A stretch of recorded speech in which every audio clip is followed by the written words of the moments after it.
programang ito ay rated SPG. Striktong patnubay at gabay ng magulang ang kailangan. Maaaring may masiselang tema, lengguwahe, karahasan, sexual, horror o droga na hindi angkop sa mga... Bakit niyo dinukot si Papa? Bakit niyo siya sinaktan? Tell me! Instead of focusing your energy on making... Narito na nga ang ating mga pakaabangan mamaya sa abot kamay na pangarap. Unti-unti na ngang lumalabas ang mga akusasyon dito ni Giselle dito kay Moira dahil sa gustong mangyari ni Giselle na gustong pakuhanan ng fingerprint itong si Moira at ganun din itong si Zoe. At dahil dito, magtutugma ang mga fingerprint dito ni Moira at ni Zoe dito sa mga ebidensya na nakuha ng mga kapulisan. Dahil dito, diretsahan na tinanong ni Giselle itong si Moira na kung bakit nga raw pinadukot nila ang kanyang papa. Ano ba daw ang motibo nito? At dito naman na sumagot itong si Moira kay Giselle na imbis na mag-aakusa daw ito kay Moira, dapat nasa tabi daw itong si Giselle sa kanyang ama. Baka hindi na niya maabutan pang buhay itong si Don Pepe at critical nga ang kalagayan ngayon dahil sa cardiac arrest nito. At maya-maya naman ay nagulat nga itong si Giselle nang biglang tawagan siya dito ni Lynette at ibalita tungkol dito kay Don Pepe na nag-cardiac arrest nga daw ito at ni-revive ngayon nila Annalyn Santos at dito naman ni Carlos Benitez. At dito naman nakabado na pinuntahan agad ni Giselle itong kanyang papa sa Eastridge Hospital.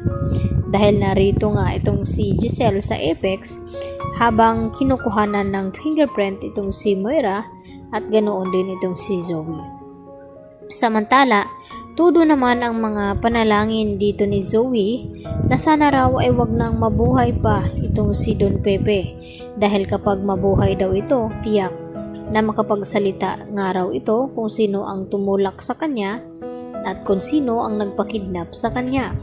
At dagdag pa dito ni Lynette habang nag-uusap sila dito ni Chang Susan at Diyosa na sana nga raw makarecover na nga itong si Don Pepe nang sa ganon ay malaman na nila kung sino talaga ang nagpadukot nito at nang sa ganon ay maparusahan. At sumang-ayon naman itong sina Chang Susan at itong si Diyosa. At dito naman napalihim na nakikinig itong si Carlos Benitez. At sa isip-isip dito ni Carlos na nararapat daw na hindi na magising pa itong si Don Pepe nang sa ganon hindi na lalabas ang kanyang sekreto tungkol dito sa pagkatao ni Zoe na siya nga ang tunay na ama nito.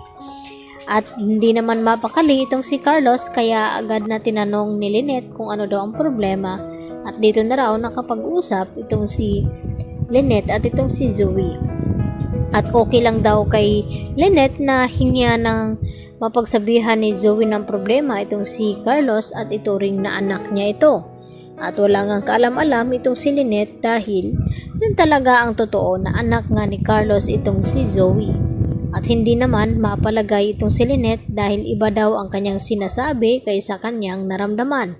Yan naman ang sinasabi niya dito kina Diyosa at Chang Susan habang dumadalaw nga itong si Chang Susan at Diyosa sa bahay nila ni Lynette dahil hindi nga daw ito mapakali. Simula nang nilooban sila ay hindi na daw makakatulog itong si Lynette dito nga sa bahay at subukan daw ni Lynette na magpaalam kay Carlos na samahan mo na siya dito nila Chang Susan at Diyosa kapag gabi. Dahil minsan ay umalis daw itong si Carlos na hindi nagpapaalam. Ang tanong, papayag nga ba itong si Carlos na doon sasamahan Aling Susan at Diyosa itong si Lynette na ngayon nga ay gusto niya masulo niya itong si Lynette upang magkaroon nga daw sila ng sariling pamilya. At ang abangan natin dito kung talagang masasawi na nga ba itong si Don Pepe at hindi naman hahayaan ni Annalyn na basta na lamang mawawala ang kanyang lolo na hindi niya nalalaman kung ano talaga ang tunay na nangyari nito. Yan ang ating abangan mamaya sa abot kamay na pangarap.